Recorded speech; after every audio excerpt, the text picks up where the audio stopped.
Bonjour à tous et bienvenue sur ma chaîne YouTube consacrée à la pratique du Qigong. Je suis Daniel et je vous emmène sur les chemins du Qigong. Alors aujourd'hui, je vais vous proposer un Qigong spécialement conçu pour l'hiver. Un Qigong qui va nous amener à travailler sur la fonction rein. La fonction rein en médecine traditionnelle chinoise est essentielle car elle thésaurise le Qing, l'essence vitale. Donc aujourd'hui, nous allons nous focaliser sur cette fonction qui est également associée à la phase de l'eau, la dynamique de l'eau dans la théorie des 5 phases, des Wusing. Eh bien, ces deux notions, les fonctions organiques et les Wusing, si vous voulez en découvrir un peu plus dessus, je vous renvoie à mes vidéos qui sont dédiées spécifiquement à ces sujets. Vous trouverez les liens en description sous la vidéo. Comme vous le savez peut-être, la plupart des pratiquants ne déploient que 10% du potentiel du Qigong, car il leur manque les bases fondamentales à la pratique, que ce soit les fondements théoriques, c'est-à-dire les notions de médecine traditionnelle chinoise, d'alchimie taoïste, d'énergétique ou de pensée chinoise qui permettent de comprendre et de booster pleinement sa pratique du Qigong, ou que ce soit, j'allais dire, les bases fondamentales à la pratique, les bases posturales, parce qu'il y a vraiment tout un travail postural initial à mettre en place. Il y a certaines zones énergétiques et corporelles à ouvrir, il y a certaines portes, comme on dit, dans les pratiques énergétiques à ouvrir. Eh bien, la plupart des gens ne connaissent pas ces différentes notions, ne vont pas suffisamment en profondeur dans les notions théoriques et surtout les notions théoriques en adéquation avec la pratique du Qigong, ce qui fait que le Qigong ne peut pas se déployer dans toute sa force, dans toute sa plénitude.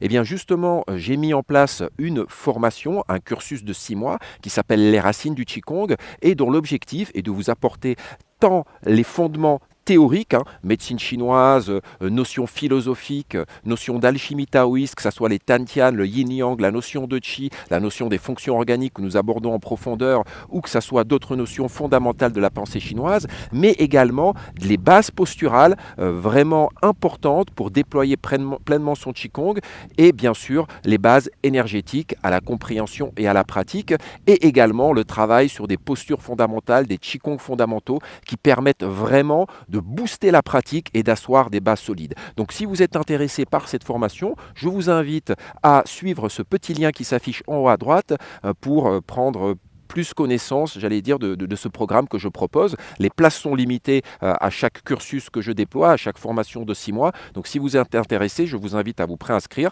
C'est gratuit pour réserver votre place pour ce cursus exceptionnel. Voilà. Maintenant que je vous ai présenté tout ça, eh bien, je vous invite à ce Qigong spécialement conçu pour l'hiver. On y va.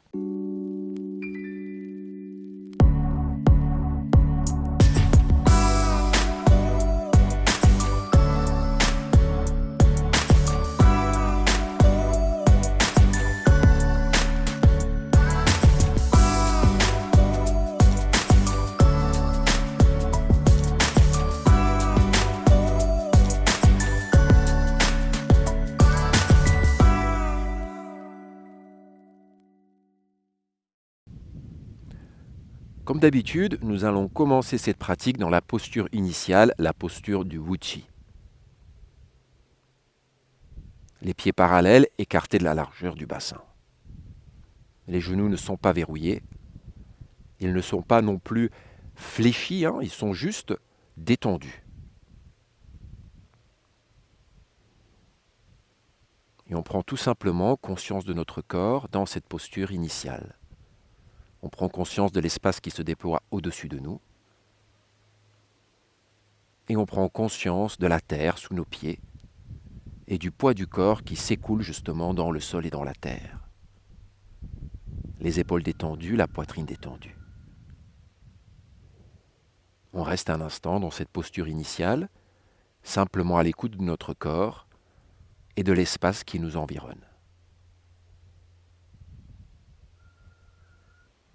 Cette posture du Wuqi, bien que d'apparence simple, comporte une mise en place profonde et précise que je développe justement dans ma formation de 6 mois Les racines du Qigong.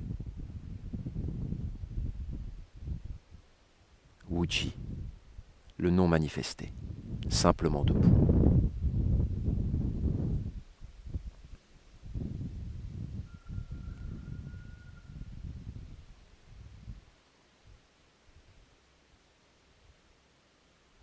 Je suis à l'écoute de mon corps et je suis à l'écoute de l'espace qui m'entoure.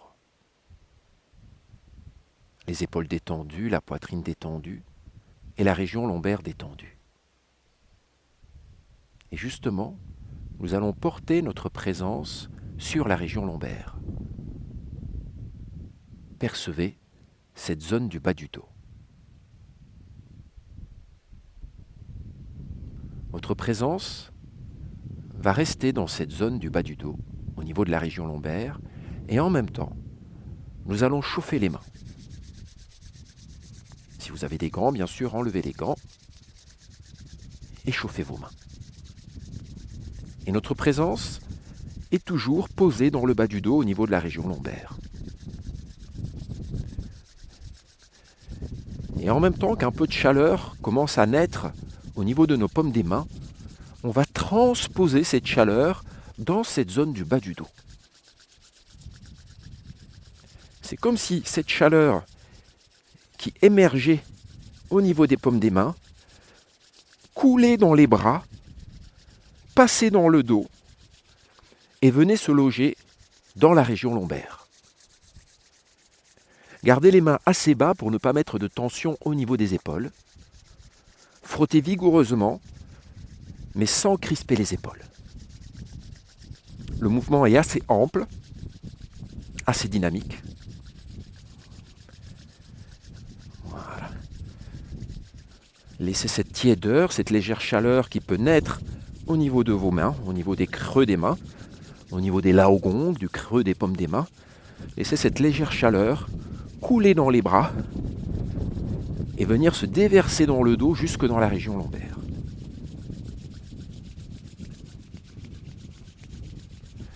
Puis nous allons amener les paumes des mains sur la région lombaire et nous allons simplement frotter cette zone. Voilà, frotter.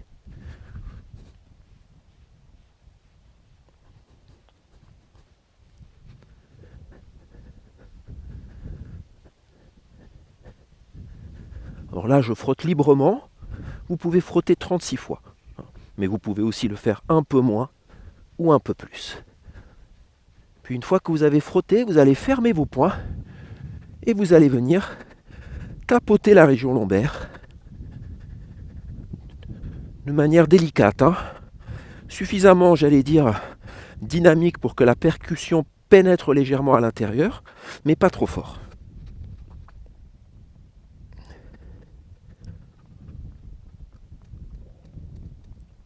Tapoter un peu partout. Voilà. Et puis on revient dans la posture du Wuchi. Pieds parallèles écartés de la largeur du bassin. Les genoux ne sont pas verrouillés.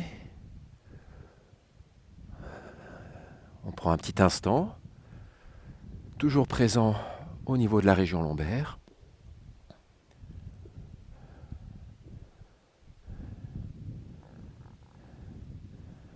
Puis nous allons monter les bras jusqu'au niveau de la poitrine. Fermez les poings, sans les crisper, sans les serrer, mais en les fermant quand même bien.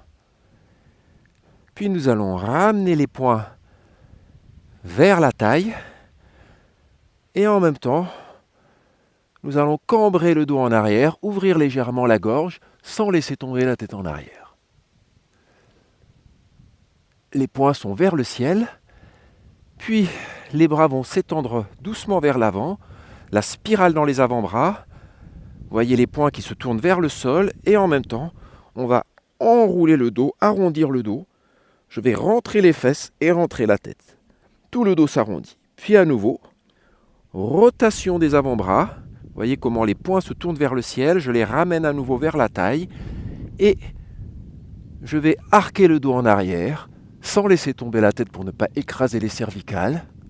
Je pousse les fesses en avant, les épaules en arrière et à nouveau, la spirale dans les avant-bras et le dos qui s'arrondit. Je rentre les fesses, j'enroule la tête, le dos comme un C.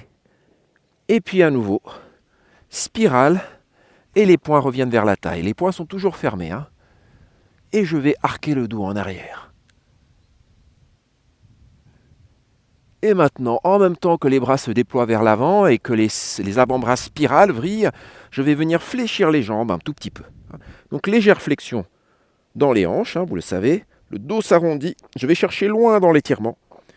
Puis je pousse dans le sol, les jambes se tendent, je ramène les poings, les avant-bras vrillent, les poings se tournent vers le ciel, et je vais arquer le corps en arrière.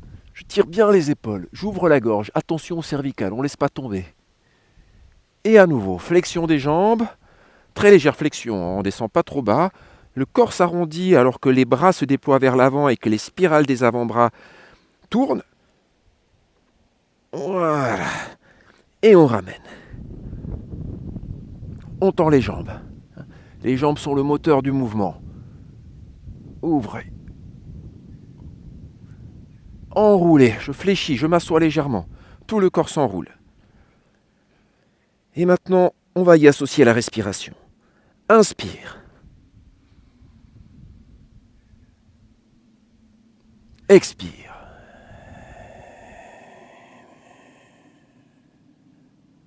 Inspire. Tends les jambes. Expire. Fléchis légèrement les jambes. Arrondis le dos. Spirale. Et déploie les bras. Inspire.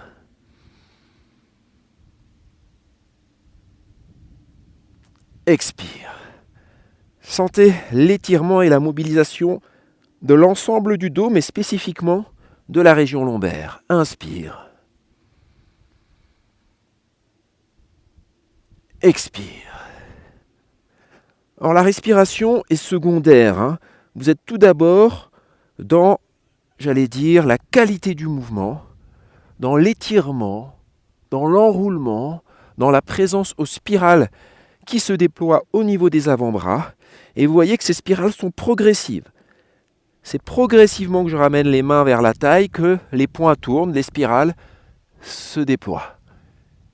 Et à nouveau, progressivement que j'enroule, que je déploie les bras, les spirales se déploient. Spirale au niveau des avant-bras. Flexion des jambes, extension des jambes, je ramène les spirales. Et si vous le souhaitez, vous l'accompagnez d'un inspire au moment de arquer le dos et d'un expire au moment d'enrouler le dos. Et donc si vous mettez en place la respiration, le mouvement va se mettre en accord avec la respiration dans le sens où la vitesse de votre mouvement peut légèrement varier pour pas que vous ayez à forcer excessivement la respiration.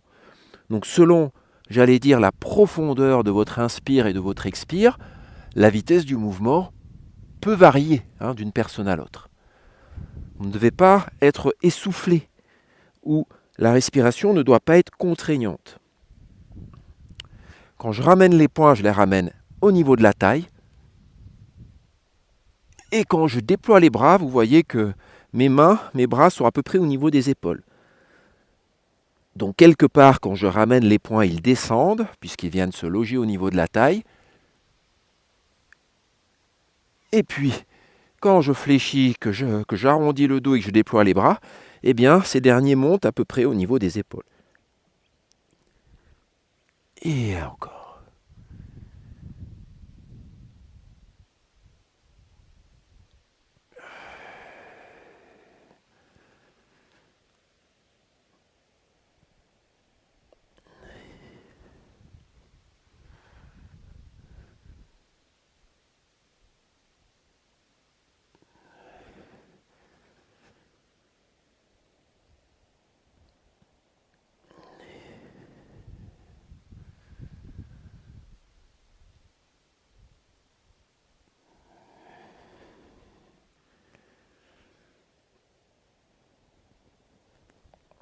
Encore une fois.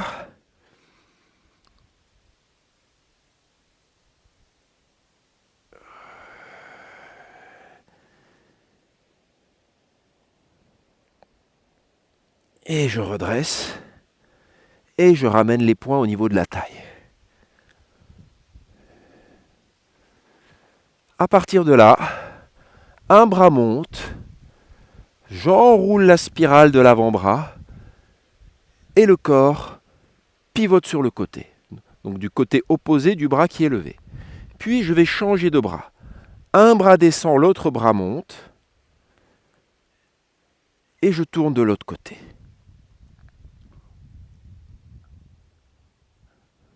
Le point qui est en bas est tourné vers le sol et le point qui est en haut est tourné vers moi. Vous comprenez ce que je veux dire quand je dis le point est tourné vers le sol ou vers moi? C'est l'intérieur du point. On va dire le côté de la paume de la main qui est tourné vers moi, vers mon visage. Et à nouveau, cette spirale, donc cette rotation au niveau des points, est progressive. Le point descend, l'avant-bras spirale, le point se tourne progressivement vers le sol, et inversement, au niveau du bras du point qui monte, ce dernier spirale progressivement. Et à nouveau, c'est les jambes qui sont le moteur du mouvement.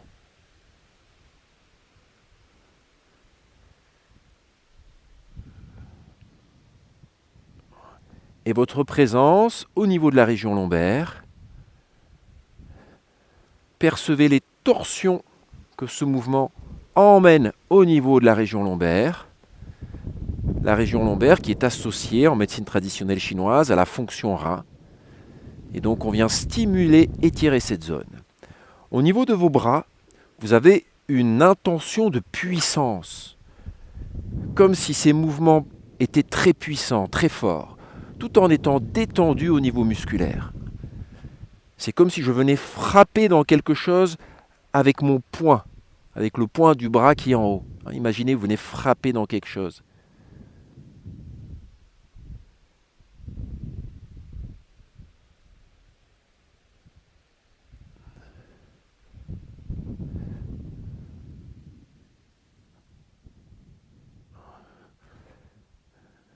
Ou je peux aussi imaginer que je tire quelque chose avec le bras qui est en haut, comme si je tirais quelque chose de lourd, comme si j'avais une corde qui était attachée à quelque chose de lourd et que je la tirais avec puissance. Et bien sûr, vous pouvez également imaginer ça pour l'autre bras, celui qui descend. Le bras en haut vient percuter avec force en haut, le bras en bas vient percuter avec force en bas. Ou alors, le bras en haut tire une corde avec puissance et en bas pareil, je tire une corde avec puissance.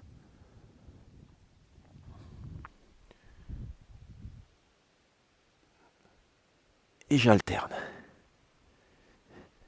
Il peut y avoir un léger transfert de poids d'une jambe à l'autre.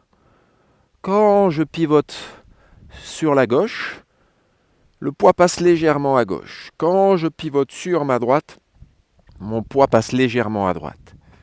Ce qui fait qu'il y a une dynamique, une poussée au niveau des jambes.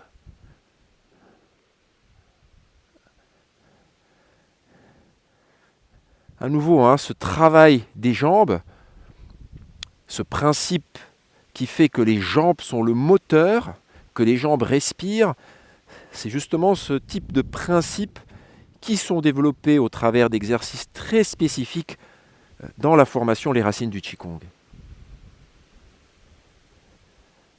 Respirez avec la terre. Respirez par la plante des pieds, comme dit Chuang Tzu. L'être humain véritable respire par la plante des pieds. Ce que dit Chuang Tzu, ce célèbre taoïste, l'un des pères fondateurs du taoïsme. Je vous invite à lire l'ouvrage du même nom, Chuang Tzu, le Chuang Tzu. On a le Lao Tzu, aussi appelé le Tao Te Ching, et puis on a le Chuang Tzu. Lao Tzu attribué à ce sage taoïste Lao Tzu, et le Chuang Tzu attribué à ce sage taoïste Chuang Tzu.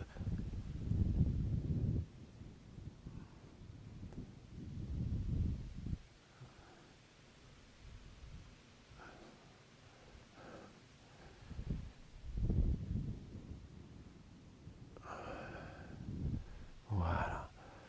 Il y a une intensité de puissance également dans les poings. Comme je vous disais, les poings ne sont pas crispés, mais ils sont fermés avec une idée, une intention de puissance, comme si j'utilisais mes poings comme des marteaux.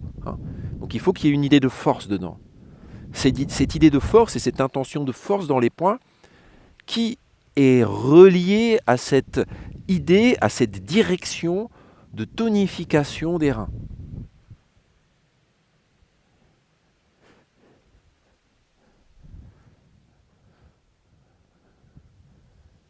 et les épaules sont détendues. Et voyez également que mes bras ne sont pas collés contre mon corps, qu'il y a de l'espace entre mes bras et mon corps.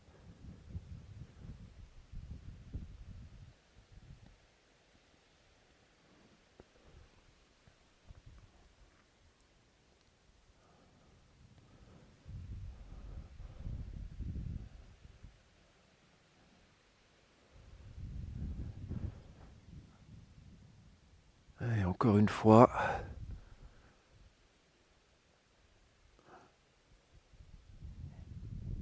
Et je laisse descendre les bras. J'ouvre les mains et je vais venir placer les paumes des mains au niveau de la région lombaire. Les poings qui étaient fermés avec cette idée de force et d'intensité et en même temps ce mouvement où il y avait une intention de force, de venir fracasser presque quelque chose ou de venir tirer quelque chose avec puissance, couplé à ces poings fermés avec force, eh bien, ça va emmagasiner du chi dans nos mains, au creux de nos paumes. Et maintenant, vous voyez, on a ouvert les mains, on est venu les poser sur la région lombaire, et donc ce chi qui s'est accumulé au creux des poings, au creux des mains, on vient le déverser et le laisser irradier au niveau de la région lombaire et donc nourrir la fonction rein. Donc vous avez cette intention que cette chaleur, cette énergie, cette puissance accumulée au creux de vos poings se déverse au niveau de la région lombaire en profondeur et vient nourrir la fonction rein. Alors bien sûr, quand je parle des reins, de la fonction rein, c'est dans le cadre de la médecine traditionnelle chinoise. Attention, pas d'amalgame avec les fonctions, avec les organes tels qu'on les connaît dans la médecine moderne. C'est vraiment quelque chose bien spécifique, la médecine traditionnelle chinoise. C'est pour cela qu'il est essentiel d'avoir des notions de médecine traditionnelle chinoise pour déployer pleinement son Qigong. Et non seulement avoir des notions de médecine traditionnelle chinoise, mais j'allais dire une médecine traditionnelle chinoise qui est en résonance avec la pratique du Qigong. Comprendre, j'allais dire, le Qigong ou la médecine chinoise au travers, comprendre la médecine traditionnelle chinoise dans la pratique du Qigong. Voilà, c'est ça que je voulais dire. Parce qu'évidemment, c'est spécifique, quoi. Je veux dire, comprendre comment ces notions médicales traditionnelles se déploient et irriguent la pratique du Qigong. Ok. Voilà, je laisse cette énergie, ce chi se diffuser dans la région lombaire.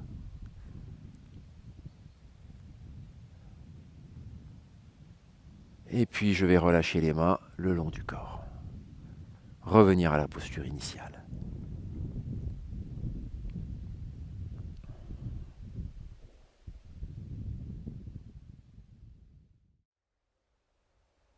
Voilà, vous restez dans cette posture aussi longtemps que vous le souhaitez.